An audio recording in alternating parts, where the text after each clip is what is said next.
Bienvenue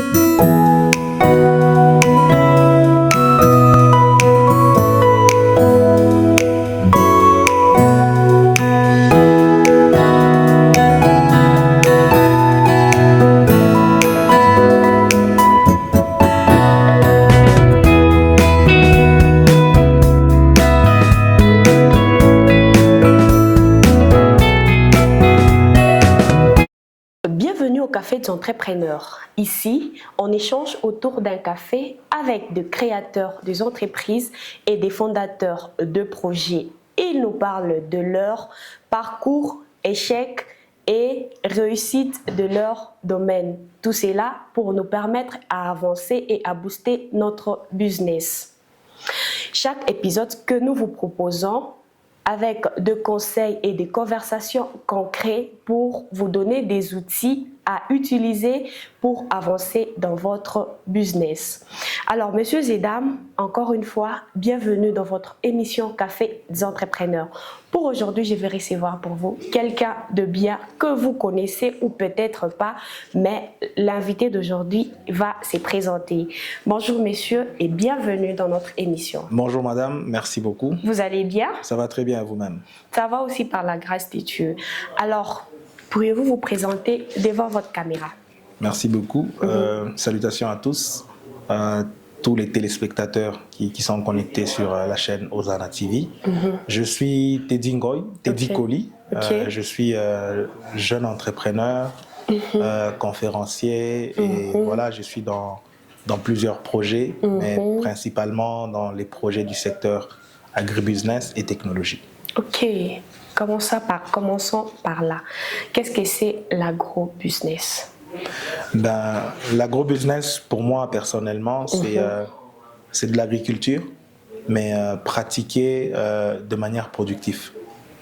Donc c'est le fait d'entreprendre dans le secteur agricole, mais afin de pouvoir faire du secteur agricole un secteur qui crée de la richesse. Lorsqu'on parle de la création de la richesse, on parle du business dans le secteur agroalimentaire. Ok, ouais. Donc la création de la richesse.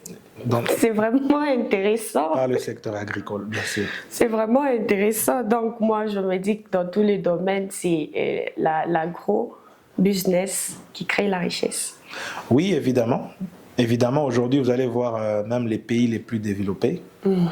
Quand vous allez un peu partout, la plupart des personnes qui sont riches, qui sont milliardaires, c'est d'abord les agriculteurs. Ce qui est différent de notre pays, la RDC, pratiquement aussi certains pays de l'Afrique. Il y a certains pays de l'Afrique, eux, ils ont compris cela. Parce que la création de la richesse, c'est la création de la valeur. Et la création de la valeur, c'est la réponse à un besoin.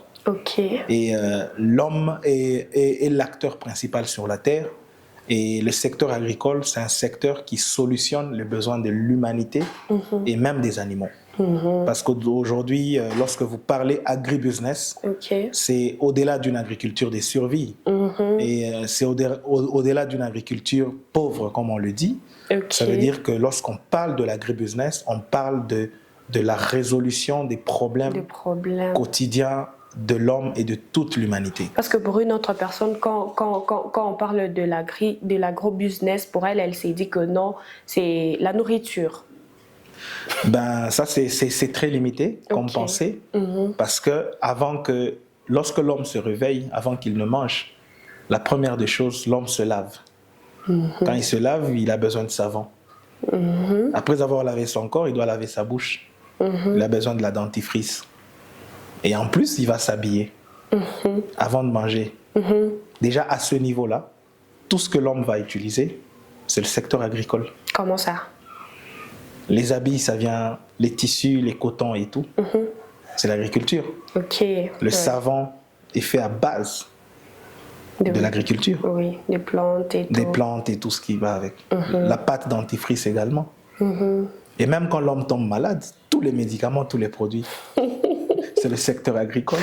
Là, on comprend directement que l'agro-business, c'est pas seulement la nourriture, c'est au-delà de la nourriture. C'est au-delà de la nourriture. Ok. Monsieur Teddy, à Lubumbashi, Est-ce qu'il y a beaucoup des entrepreneurs qui œuvrent dans ces domaines? Oui, effectivement, au travers la plateforme que certains connaissent, qui est le GSAD, le grand salon de l'agribusiness et du digital en Afrique. Cette plateforme nous a vraiment permis de découvrir qu'il y a les entrepreneurs dans le secteur agricole. Ici à Lubumbashi? Ici à Lubumbashi, un peu partout, à Kolwezi et même dans le pays, on va dire, parce que le GSAD, c'est une plateforme nationale et bientôt internationale. Donc, il y a des jeunes qui sont concentrés, qui ne sont pas distraits, qui travaillent réellement, mais il y a beaucoup de choses qui leur manquent. Donc là, je peux le confirmer qu'il y a des jeunes qui sont concentrés. Comme quoi? Et même des femmes. Il y a plus des femmes d'ailleurs qui travaillent dans le secteur agribusiness, qui produisent et qui transforment et qui ont des produits. Il faut juste peut-être leur accompagner, il faut juste leur renforcer de capacité, leur donner des outils qu'il faut afin qu'ils puissent vraiment être propulsés, quoi. Ok. En parlant vous avez dit que non, ils sont là, ils sont nombreux. Mais pourquoi ils n'arrivent pas à briller? Ils n'arrivent pas à se faire entendre ou à se laisser voir comme d'autres entrepreneurs? Bien évidemment, personnellement, ce que j'ai remarqué, c'est que moi-même déjà, je ne suis pas agronome de formation. Je suis entrepreneur. De profession, je suis IT. Je suis ingénieur en réseau et télécom, je suis informaticien. Donc, si je comprends bien, vous êtes un mouton noir, comme on le dit. Ben, comme on le dit, mais par passion, je pense que je veux le devenir, plus que même ceux qui ont fait les études. Parce que moi, déjà même, je suis un agriculteur, je suis un fermier. Donc, je pratique de l'agriculture, de l'élevage. J'ai vraiment des grosses ambitions. Donc, ma vie, elle est vraiment basée sur l'entrepreneuriat dans le secteur agricole et technologie. Alors, pour répondre à votre question, pourquoi ces jeunes-là, même moi je fais partie de ces jeunes-là, pourquoi ces jeunes-là n'arrivent pas à exceller dans le secteur agricole? Et c'est même l'une des raisons qui ne pousse pas certains jeunes à se lancer dans ces secteurs-là parce qu'ils sont découragés. Oui. La première des choses, l'agriculture en RDC demande d'abord de l'expertise. Ok. Donc, nous ne devons pas être sur une agriculture de superficie, mais une agriculture de quantité. Ça veut dire que vous n'avez pas besoin de faire plusieurs hectares pour être productif ou productive. Vous avez besoin de maximiser sur un petit espace. Okay. Ça veut dire que c'est là que ça demande maintenant des pratiques agricoles intelligentes, de précision et durables. Okay. Et aujourd'hui, c'est comme ça que vous allez voir que nous, on parle de l'agribusiness, mais on parle de l'agritech. La technologie dans le secteur agricole, c'est la technologie qui apporte maintenant l'intelligence et la précision dans le secteur agricole. Aujourd'hui, si quelqu'un fait sur 1 hectare, il arrive à faire 3 tonnes de maïs, ce n'est pas encourageant. Parce que sur 1 hectare, il peut aller jusqu'à dépenser $1 500. Et pendant que la tonne peut revenir entre $350 et $400. Donc, quelqu'un ne peut pas faire 6 mois, il dépense 1500, et s'il fait 3 tonnes, ça fait 1200 parce qu'il va vendre à 400, c'est le prix le plus élevé, c'est décourageant. Oui. Mais si quelqu'un fait 7 tonnes à l'hectare, si vous faites 4 fois 7, ça fait combien? 4 fois 7, patientez, on calcule. C'est 14 fois 2. 7, oui. 28, c'est ça? 28, oui. Ça fait 2800. 1500 à 2800. Ça devient quand même intéressant. Vous voyez?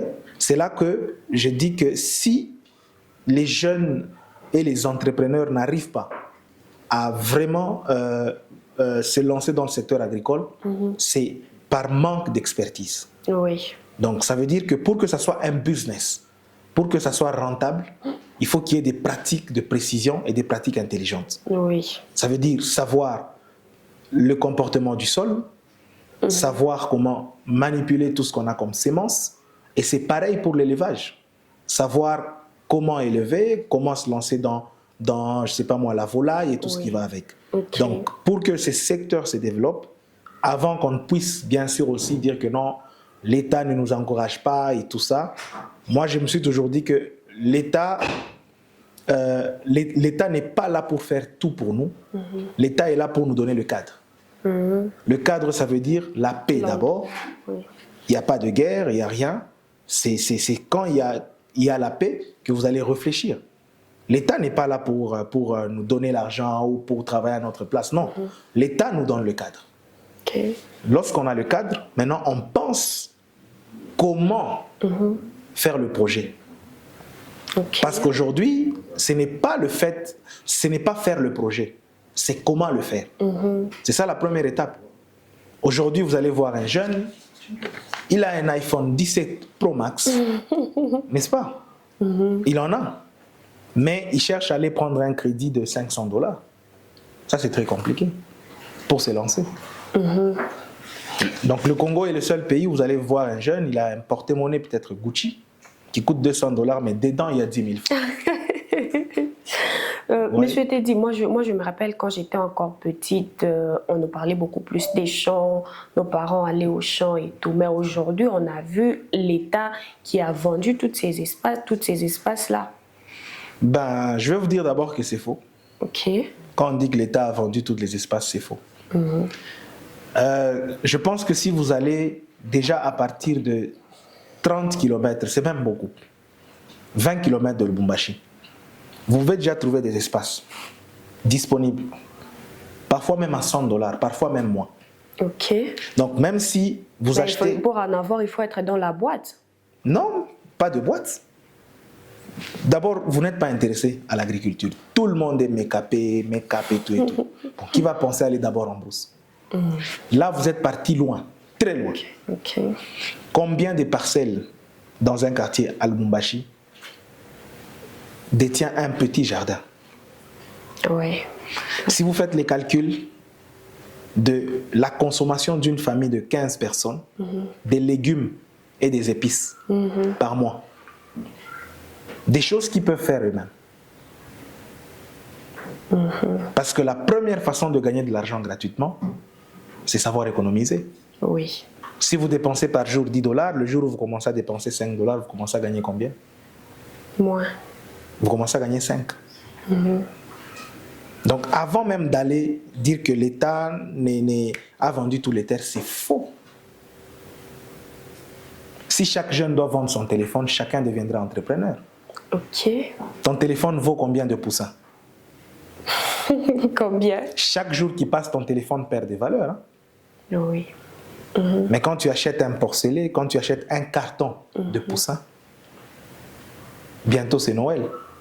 Tu peux acheter 2 fois iPhone 17 Pro Max. C'est très compliqué. Et les poussins, là, il faut les entretenir, il faut chercher les endroits pour mettre, exactement, la lumière et tout. La richesse. Il y a l'épidémie, il y a les maladies. Voilà. Le plus grand risque dans la vie, c'est de ne pas risquer. Hein. Ok. Quand on est jeune, lorsqu'on n'est pas prêt à risquer, c'est le seul risque.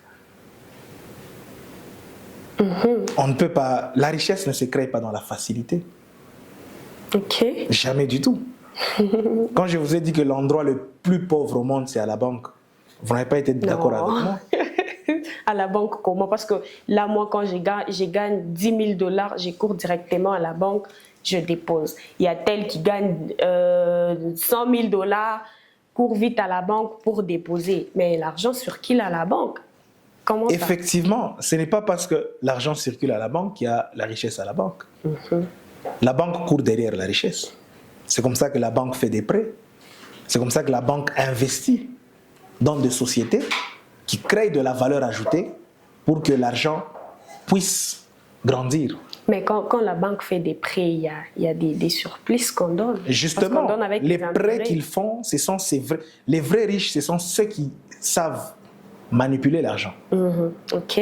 Ça veut dire qu'aujourd'hui, vous allez voir qu'un sac de farine de 25 kilos, c'est le sac ne change jamais de quantité, n'est-ce pas? Oui. Ça reste 25 kilos. Mais pourquoi ça change de prix? Ça veut dire que lorsque vous entreprenez, il y a ce diagramme de 3. Ça veut dire vous êtes entrepreneur. L'erreur que la plupart des entrepreneurs font, il est entrepreneur, directement il entreprend, pour lui il doit créer l'argent qui est là. Ok. C'est une erreur. Lorsqu'on entreprend, On ne doit pas, comme tout le monde écrit un matin sur WhatsApp, cherchons l'argent. Lorsque tu commences à chercher l'argent, ça commence à te fuir. Oui. Pourquoi? Parce que l'homme est là, l'argent est là, et il y a ce qu'on appelle la valeur. C'est même ça la richesse. Ça veut dire que toi, tu es là, Oui. tu cultives, tu récoltes, les gens ont faim, ils vont prendre l'argent pour acheter ça. Oui. Donc, on entreprend pour créer de la richesse et l'argent court derrière la richesse. Ok. La banque, on stocke de l'argent. Une banque peut entreprendre. Ça veut dire que l'argent qui est là a besoin d'une valeur pour grandir. Et lorsque tu mets ton argent à la banque, ben, tu n'en fais rien. C'est compliqué. Monsieur C'est Teddy, compliqué. vous êtes des ceux-là qui forment des entrepreneurs en agro-business. Qu'est-ce que vous mettez en marche? Qu'est-ce que vous mettez sur pied pour les former? Comme je vous l'ai dit, premièrement, c'est le renforcement de capacité. Ok. Ça veut dire que les entrepreneurs dans le secteur agricole n'ont pas les mêmes problèmes. Ok. Il y a ceux qui ont un problème de production. Ça veut dire qu'ils ont besoin de moyens. Ils ont la terre qui est prête, mais ils n'ont pas de semences. Il faut peut-être leur apporter juste la sémence. Ils le font et ils avancent. Mais il y a aussi ceux qui ont tout, qui ont l'argent, qui ont la terre, mais qui ne savent pas comment manipuler la sémence. Donc, qui ne savent pas cultiver. À eux, il faut apporter de la formation. Il y a encore ceux qui ont tout ça, qui ont l'argent, qui ont la terre, qui ont la sémence, qui savent cultiver, mais ils n'ont pas de discipline financière. Ok. Ils ne sont pas outillés à quand ils récoltent, il ne faut pas tout manger, il faut épargner. Parce que quand vous mettez la sémence dans le sol, ce n'est pas aujourd'hui. Il faut patienter. Quand vous patientez, vous avez des charges à couvrir, de loyer, les enfants à l'école et tout ce qui va avec. Même si vous n'êtes pas encore marié, mais vous avez quand même une vie. Oui. Alors c'est là qu'il faudrait, c'est là qu'on a déjà identifié différents problèmes que rencontrent les entrepreneurs dans le secteur agricole. Ils n'ont pas le même type de problème. Il y a ceux qui ont des problèmes de production, il y a ceux qui ont des problèmes d'écoulement. Donc lui, il a produit, il a tout fait, mais il ne sait pas vendre. C'est là qu'on parle de la chaîne de valeur. Okay. La plus grosse des difficultés que la majeure partie des entrepreneurs dans le secteur agricole rencontrent, ils veulent faire tout seul. Okay. Aujourd'hui, vous faites la tomate. Si vous-même, vous devez produire la tomate, la récolter, la transporter, la transformer en confiture, la mettre dans des emballages, la placer dans les supermarchés, ça vous fatigue. Ça veut dire que les jeunes doivent développer cet esprit d'intégration de chaîne de valeur. Si madame produit la tomate, automatiquement, moi, je peux créer une petite unité de vente de cette tomate ou de transformation de cette tomate. Oui. Et celui qui crée la petite unité de transformation de la tomate, l'autre doit créer la petite unité de production d'emballage de cette confiture-là ou de cette tomate concentrée. Alors, Monsieur Teddy, moi, je suis là, j'aimerais faire l'agro-business où j'aimerais cultiver. J'ai un espace, mais je n'ai pas de force. Que faire? Je n'ai pas la force de cultiver. Oui, vous devez avoir des associés. Parce que lorsque vous achetez peut-être 2, 3, 5 hectares, autour de vous, il y a des habitants de ce village qui savent cultiver. Ça veut dire que si vous avez assez de moyens, vous n'avez pas de force, vous pouvez créer déjà de l'emploi. Vous ne trouvez pas que c'est encore il faut avoir de l'argent pour avancer, parce qu'il faut payer ces personnes-là, il faut chercher comment le nourrir pendant qu'ils vont commencer à travailler. Exactement, c'est pour ça qu'on parle de l'investissement. Vous devez investir. Entreprendre, c'est investir. Si vous n'avez pas de force et vous n'avez pas d'argent, vous avez la terre, trouvez un associé, trouvez un jeune comme vous, développez un projet, lancez-vous. Donc c'est vraiment là, comme je vous ai dit, les choses... Surtout que nous sommes quand même des jeunes, des chrétiens. La richesse, c'est créé par 3 choses. Ok, par quoi? Le sacrifice, dans le secret et de manière sacrée. Waouh! Waouh! C'est très important.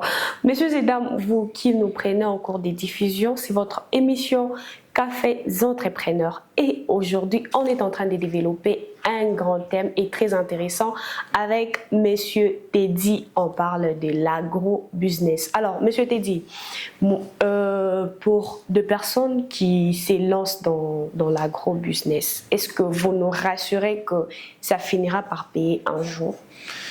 Je peux même pas dire que ça finira par payer. Ça commence à payer. Ça commence à payer. Ça commence à payer pour ceux qui ont compris. L'agriculture ne demande pas l'émotion, ça demande l'esprit. Et c'est même pour ça que Dieu a créé l'homme à son image.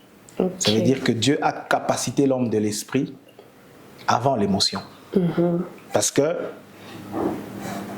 Dieu préfère que l'homme propulse à toutes les dimensions, au niveau spirituel, donc dans l'esprit, au niveau émotionnel et même au niveau matériel. C'est comme ça qu'il a placé d'abord premièrement l'homme dans un jardin.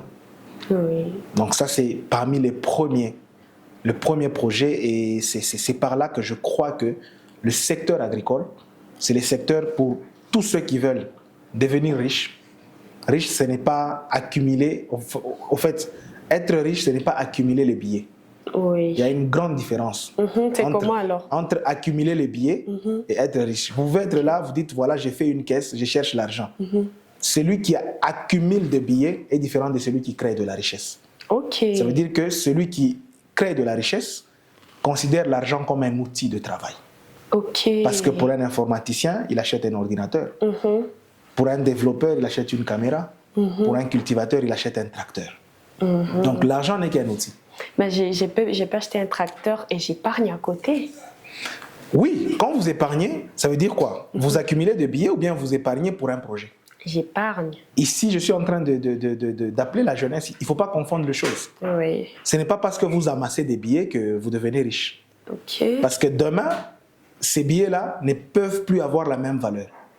N'est-ce pas? Le dollar peut être à 28 et demain à 90. N'est-ce pas? Mais pour ceux qui investissent, l'argent prend la forme, l'argent prend la valeur de leur produit. Ça veut dire que si un sac de farine est 200 000 francs, ça reste 25 kilos. Ça reste 200 000 francs. Mais si vous avez accumulé de billets, le besoin que vous avez, c'est d'acheter 2 sacs de farine. Votre billet ne peut un jour ne pas être à mesure d'acheter ce même sac de farine. Vrai ou faux? Vrai. C'est là que j'ai dit, il y a une différence entre accumuler les billets et entreprendre. Et épargner.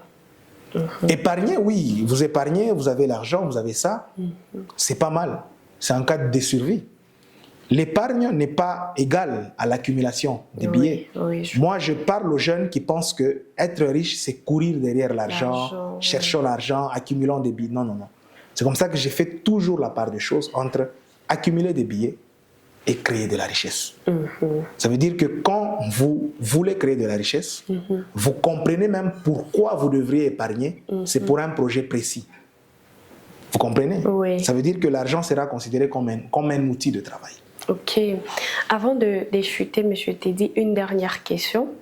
Pouvez-vous nous recommander un entrepreneur que vous aimez et qui vous a toujours montré sa détermination? Oui, premièrement, je peux vous recommander mon ami, mon frère et mon associé, Monsieur Jonathan Mouyom Ditend. Il vit à Kinshasa. On est associés sur pas mal de sociétés qu'on est en train de créer ensemble. Et je pense qu'on a la même vision de pouvoir... Et la même détermination. Même détermination de pouvoir positionner le secteur agricole en RDC comme un secteur qui crée de la richesse et de l'emploi pour nos futurs. Parce qu'avant, on a tellement genre appauvri le domaine, parce que quand on voit, quand tu te dis, non, mon papa c'est un cultivateur, on voit déjà la vie que vous menez. Donc c'était dû à quoi avec ce que vous faites et ce qui s'est passé avant? Justement, c'est même la bataille dans laquelle nous sommes. C'est de donner une autre connotation au secteur agricole. Donc avant, on nous a tellement imposé cette agriculture de houe. Cette agriculture de paysans, à la houe, beaucoup de souffrance. Mais aujourd'hui, on parle maintenant d'une agriculture de précision, intelligente, durable et surtout industrielle. Ok. Donc, on a la technologie, on a des outils aujourd'hui, des applications qui te permettent d'étudier la météo, des applications qui te permettent d'étudier le sol, calculer ta rentabilité, voir quel type de sémences faire, comment faire sa main-d'œuvre. Et surtout, pour vous qui m'avez posé une question tout à l'heure, de dire je veux me lancer dans l'agriculture, mais je ne veux même pas y aller. Oui. Ça veut dire aujourd'hui, grâce à la technologie, il y a des applications qui vous permettent peut-être d'installer un système de contrôle ou d'arrosage dans votre ferme, ou même de contrôler votre ferme piscicole ou votre ferme de volailles. Oui. À 20 h, vous programmez, l'eau va directement, automatiquement s'ouvrir. Je ne sais pas moi, les poulets vont déjà prendre de l'eau, ils vont déjà prendre de la nourriture. C'est comme ça que l'agriculture est en train de changer de forme. Au lieu de pratiquer une agriculture de survie, c'est maintenant une agriculture de précision qui, maintenant, on parle du business dans le secteur agricole. C'est même ça le nom, agri-business. Ok. Merci beaucoup, Monsieur Teddy. Merci un dernier à vous, mot, un message pour ceux qui vous suivent. Oui, pour ceux qui nous suivent, personnellement, c'est le moment. C'est le temps où je vais inviter les Congolais, particulièrement les jeunes, et surtout les femmes, à pouvoir s'élancer dans le secteur agricole. Donc j'appelle toute la jeunesse de la République à pouvoir réellement s'élancer dans ces secteurs-là afin de pouvoir positionner le secteur agricole comme un secteur qui crée de la richesse et qui crée de l'emploi en RDC. Et c'est même pour ça qu'on a cette vision 2026-2030, cette vision réellement de pouvoir révolutionner les jeunes et les femmes à se lancer dans ces secteurs-là, parce que le pays ne va jamais se développer sans le développement du secteur agricole. L'avenir de l'Afrique se trouve en RDC. Donc là, je suis très conscient que tous ceux qui vont se lancer dans le secteur agricole, ce sont les futurs riches, ça veut dire les futurs milliardaires de ces pays, de notre continent, ainsi que de toute la planète. Merci beaucoup. Merci beaucoup, Monsieur Teddy. C'était un plaisir pour moi de vous recevoir. Merci à vous, madame. Messieurs et dames, c'est par ici que nous mettons fin à votre émission Café des entrepreneurs. Les rendez-vous est donc pris pour prochainement. Bye bye.